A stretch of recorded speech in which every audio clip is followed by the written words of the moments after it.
Oh, life is comical. Welcome back to the Lost Cause Ranch, and we are finally just about to take off and head out to Moab for the Land Rover National Rally. But is the Eco coming along with and finally getting its little redemption at Moab? Well, stay tuned to the end of this video. This week was a battle. If it could go wrong, it probably went wrong.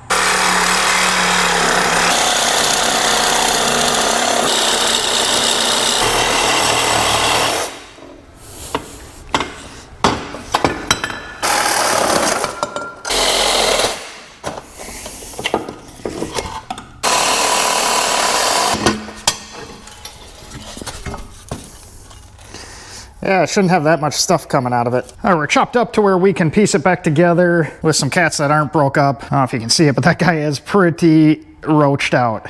Chooched, as they would say. We got some loose pieces in there. So not only are we adding like 55 horsepower, we're also clearing out the exhaust. This guy, between having 225,000 miles and that cat, definitely was not making even the 185 horsepower was supposed to. But as you can see, I've been sweating my butt off, and off camera, we pretty much assembled everything. I was gonna film more of that, but we're kind of in a time crunch. Filming stuff adds like 200% to the time that anything takes. So being you already saw me take it apart, it was the same, just in reverse, going back together. Minus we had to stretch our intake boot over the new plenum.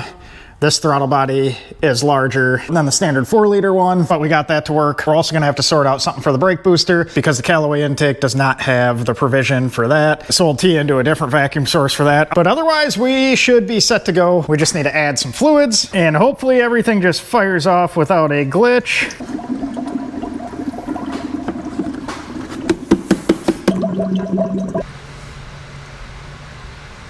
Against my normal beliefs, I think we'll actually use a funnel this time, but that's mainly because the radiator hose is in the way. Even though I'm a professional pourer without a funnel guy, even I couldn't hit this hole. The old Eco is gonna be so happy. Fresh transmission fluid, fresh gear oil in the LT230, and not to mention a Callaway engine. Does it get much better than that? Well, yes, it could have. If the 5-speed went in there, it would be better. Woo, that's why I don't like using a funnel. They can move. And I'm not going to take you along underneath to fill up the transfer case, but we are going to be using my favorite gear lube, and that is solely because of the package. These flex fill bags from Valvoline are the coolest thing ever. You just squeeze them. No longer need to fill gears and transfer cases with a thing like this. Now we just squeeze. I suppose a little fuel might help too. And one last thing. Well, hopefully one last thing. Fresh battery. All right, here goes nothing. We're gonna crank on it a little bit and see if we can get some pressure built up. A little oil fed in it first.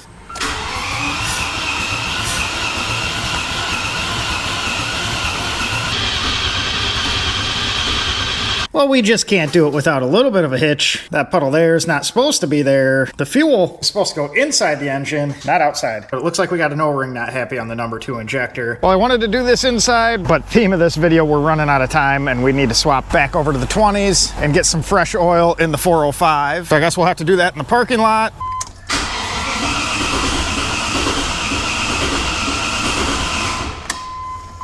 This really isn't going too hot at the moment. Crank no start, which is always a great thing after you've had a vehicle completely apart to have it not work again. We have no tack bounce while cranking, so I was figuring we had a crank sensor issue, which never happens on these. So I went ahead and pulled that out and checked it. Everything seemed in order. So we hooked up the scan tool and we actually do have crank signal. It does show 150 RPM while cranking, 0 while not. Then we pull the plug, make sure we have spark. We have spark. We obviously had fuel because without the fuel pump working, we wouldn't have that, and we wouldn't have had that injector O-ring leaking. But hit it with a little bit of the ether bunny, and she fired up. So we got out the serious equipment, and the injectors do not make a noise or click while cranking. So something is up on that front. And we have an appointment for an alignment this afternoon, so we really can't put this off too long. And we're also once again going to mess with the lift on the 405. We're keeping the front the same, but we're gonna go to the 1-inch rods in the rear instead of the 1.5 inch. So that'll leave us 1.5-inch lift up front, 1 inch in the rear, and we're gonna kind of dial the rake out of this guy. I just wanted to handle that before we get it aligned because it'd be kind of stupid to change the height after aligning it, or align it and then change the height. Either way you look at it, get your height set first. I'll be honest, the darker wheels were growing on me, and this just kind of proves the point.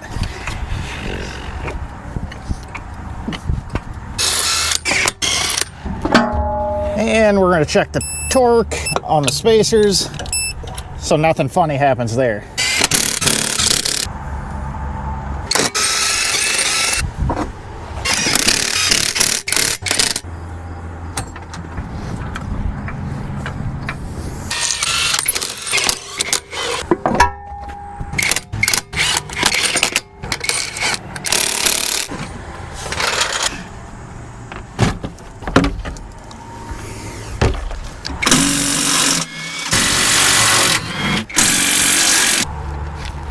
Those are excessively tight.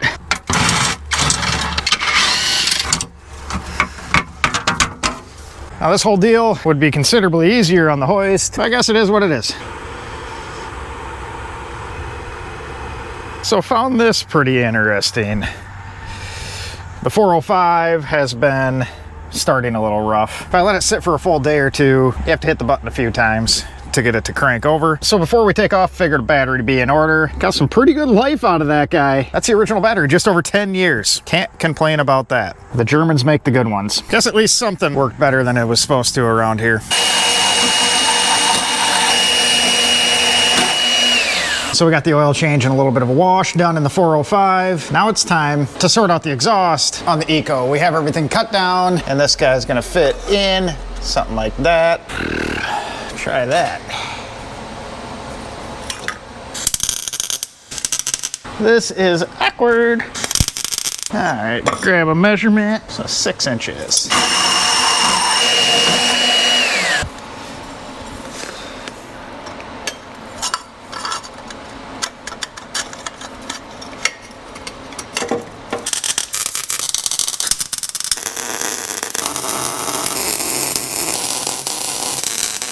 All right, so this just isn't working out too well. We're still crank no start. At least we have the alignment done on the Range Rover, so something got accomplished. But it's Thursday, 10:51. We're leaving Saturday, so we're coming up on a little bit of a predicament. We still have a day and a half, so that's all right.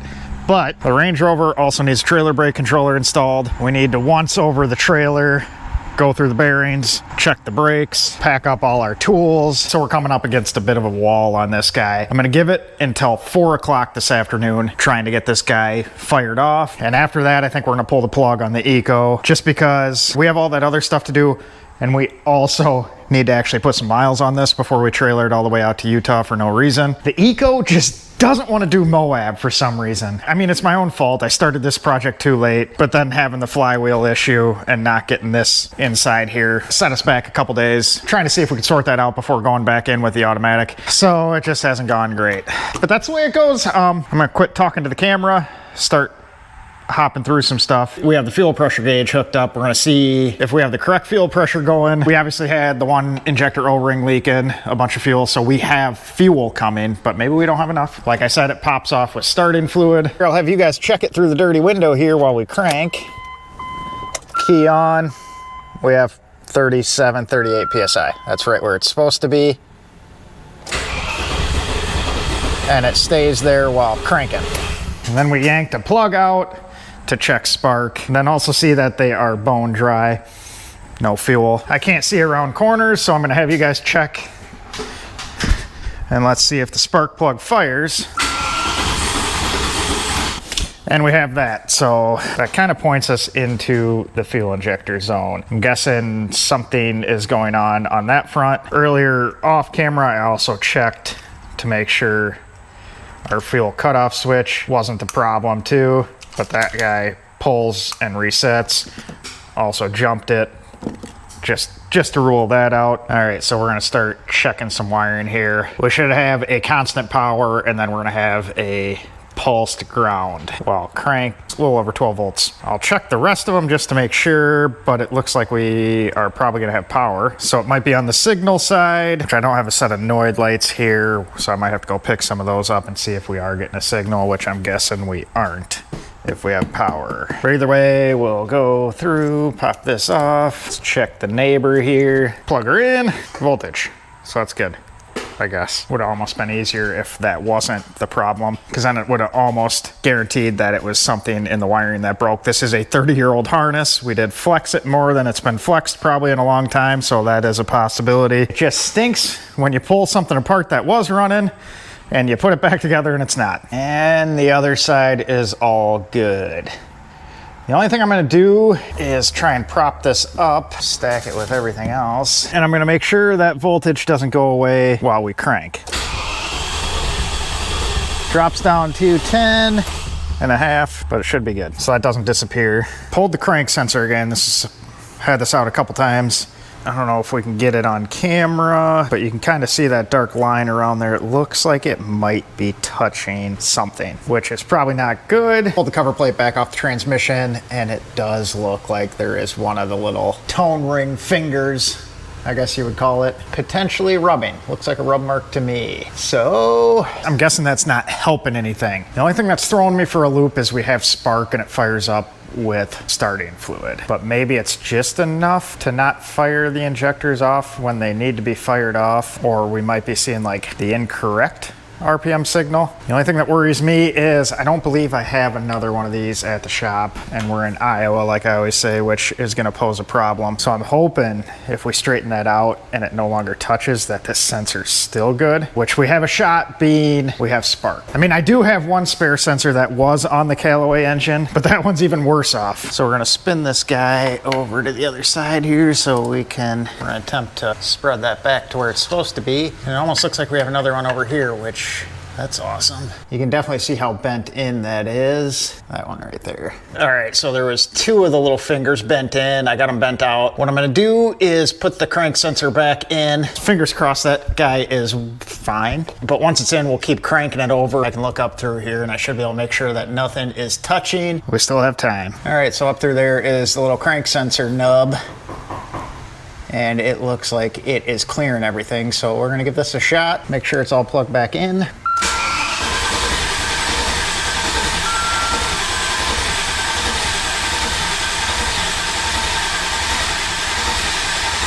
It was worth a shot at least.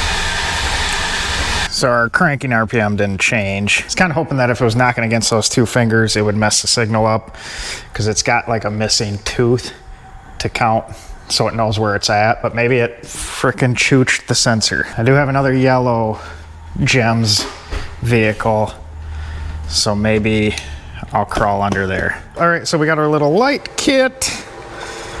Grab one here, stick that guy in, wedge it here in a fashion that I can see through the windshield, put you somewhere that you can keep an eye on it as well.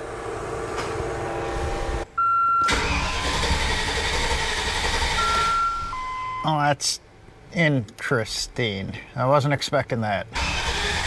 To be honest, that's not what I was expecting. I figured this guy would be no light at all. That means it's getting a signal, although it did kind of look like it was weak and tapered off while we were doing it. We have fuel pressure and we have a pulse. I'm gonna try something here. All right, what we're gonna do here is throw a direct 12 volts at it. I got a ground and we got a positive hook to the battery, and we're gonna see if they click. Here's one of the old injectors. This is what came out of the car. That's got a little more audible click. This number 2 one has a similar number 4. I don't know if you guys can pick it up on the camera on how loud it is.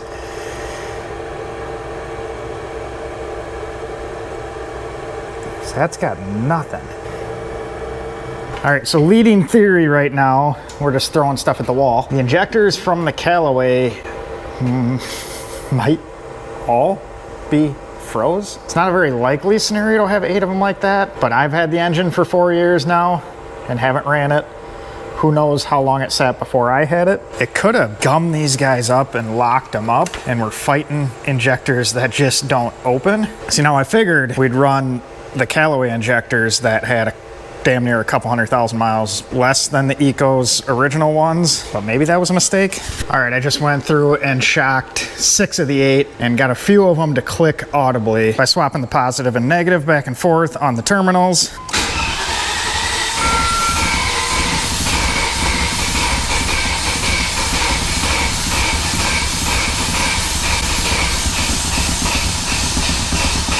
I don't believe it. It almost fired off there. Well, I guess we're swapping some injectors over. Unreal. Didn't have that on the Callaway swap bingo card. Well, we got them out. Now we just need to toss the old ones back in. This whole project is just undoing what I've done because I swapped these injectors into this rail because the Discovery rail is different than the P38 rail. So once again, just redo. We are flopped over. Original Callaway injectors that were just in. Original Discovery 225,000 mile injectors going back in. Go in. There we go. Plug everything back in.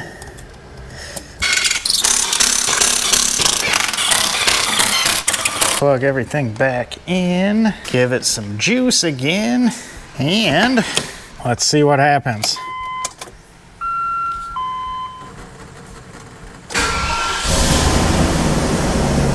Oh, life is comical.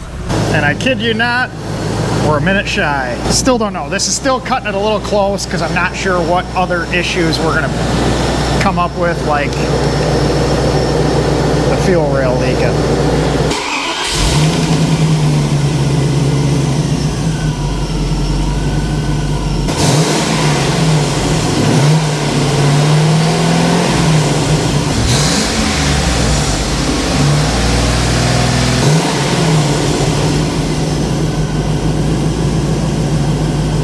I honestly can't even, I can't even believe it.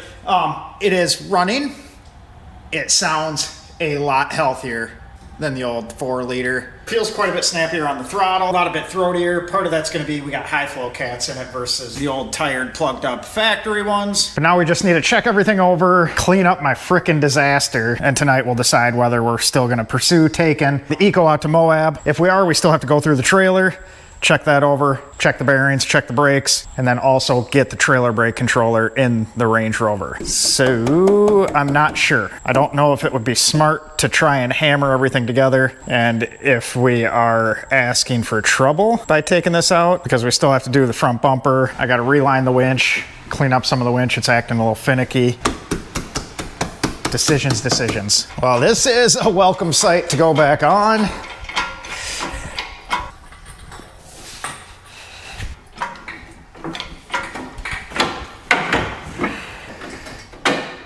This thing's kind of heavy.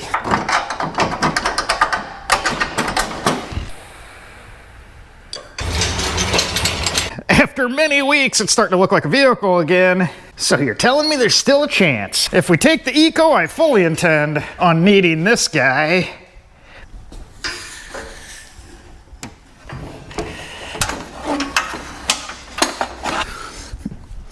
Too short.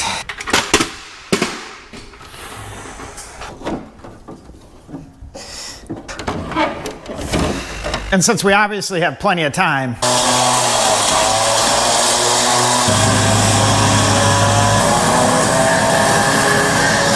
and of course, the disengagement for the clutch is froze. We're not gonna try and force that at the moment, but we are gonna get all this steel cable out of the way. So we're just going for a little extra safety factor and switching the old Warren over to some synthetic line.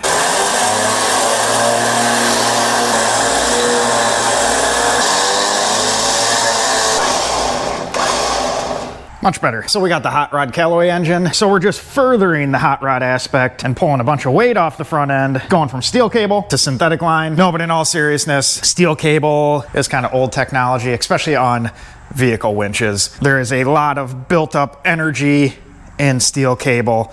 And if that breaks when you're pulling on something, this guy likes to just whip around like mad and can cause some serious damage to everything in its path. Whereas the rope just doesn't have as much stored up energy. It doesn't necessarily just drop flat in every scenario, but the recoil doesn't carry the same amount of danger. And in my ever timely fashion, we're gonna rewire the trailer real quick. Like, it's 10:24 on Friday, we're leaving tomorrow. So the trailer has a 4-pin, we're going to the correct 7-pin. Because it does have trailer brakes, they're just not currently hooked up. And being we're going through the Rockies, I don't want to have the 405 doing all the braking on its own going down the backside of the mountains. That seems like as good a place as any. All right, I think we got everything sorted on the wiring for the trailer. Ted had an extra one of these little junction boxes with the 7-pin plug on it. That made life much easier. Glad he had one because I wouldn't have bought something that nice. We got it hooked up to the Range Rover. Everything works, including the trailer brakes. That was a bit of an ordeal though. Well, we might have a tiny bit of an issue. Trailer brake controller was sticking on. So we'd hit the brakes, it would light up, but then it would not disengage and it just let the smoke out. So I don't know. Well, we fried something. Come to find out, the plug up by the brake pedal on the early 405s is wired incorrectly. Thankfully, we had another trailer brake controller laying around. It functions correctly. The brakes work on this guy. If you ever do any amount of wiring, do yourself a favor and get something.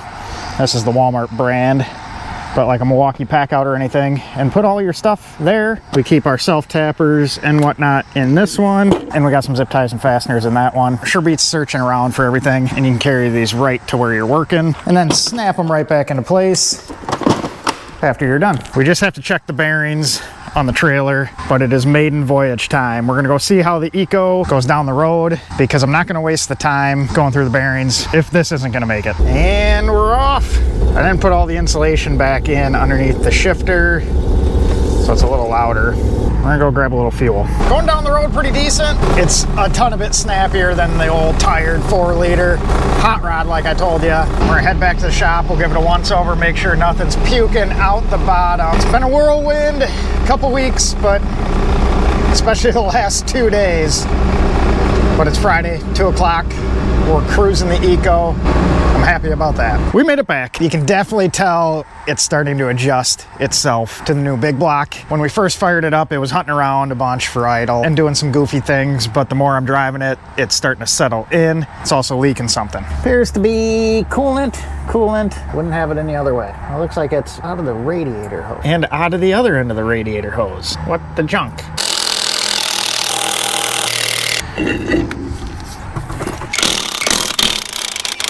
We're gonna make sure our spare fits on there. This is brand new, never been on there.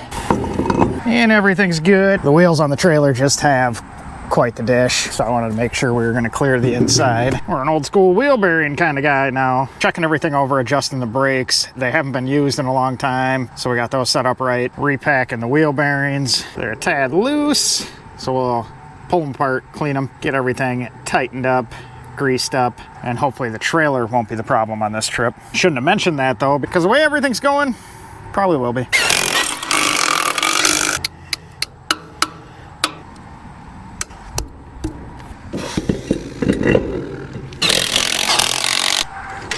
We're getting close to having everything knocked out. Starting to drag a little bit though. It's been a long few days.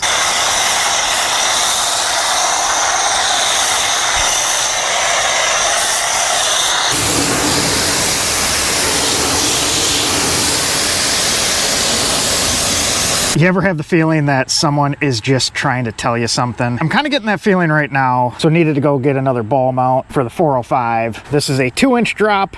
I have a 6-inch drop for the LR4 because it has that custom high clearance hitch that we built. And obviously I want to get the nice forged solid piece. Well, I went to 3 different stores. All of them showed having these in stock. Menards was supposed to have 2, had none. 2 Farm and Fleet stores in town were supposed to have them, didn't have them.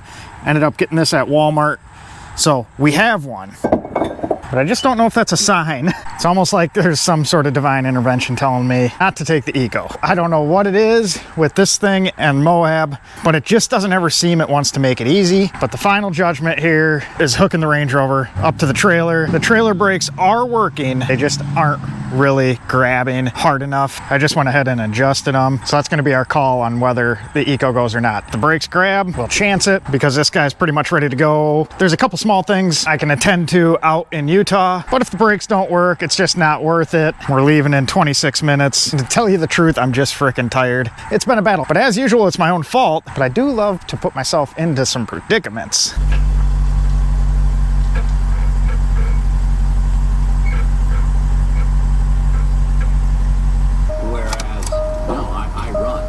It's gonna be like this for 10 years, gang. All right, I think we're in business. They are pulling it to a stop. I'll be honest though, I still do have a bit of anxiety over the whole deal. What's life without a little bit of chance?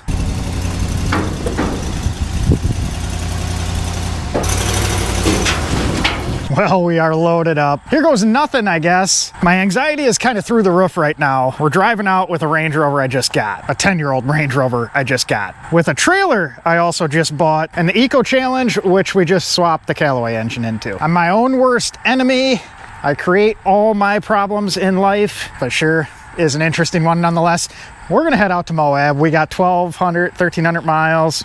18-ish hours. Ted's a little more prepared as usual. Newer truck, new trailer, newer Jeep, smarter gentleman. So we are a couple hundred miles in. Range Rover is doing fantastic. Anxiety level has dropped slightly. We just did our first gas stop, and that was the first real check over. It was nice to get eyes on everything. Felt the hubs on the trailer, checked the tires over. Nothing seems out of whack. I don't want to get my hopes up too much, but my excitement level is quite a bit higher than when we left the car wash.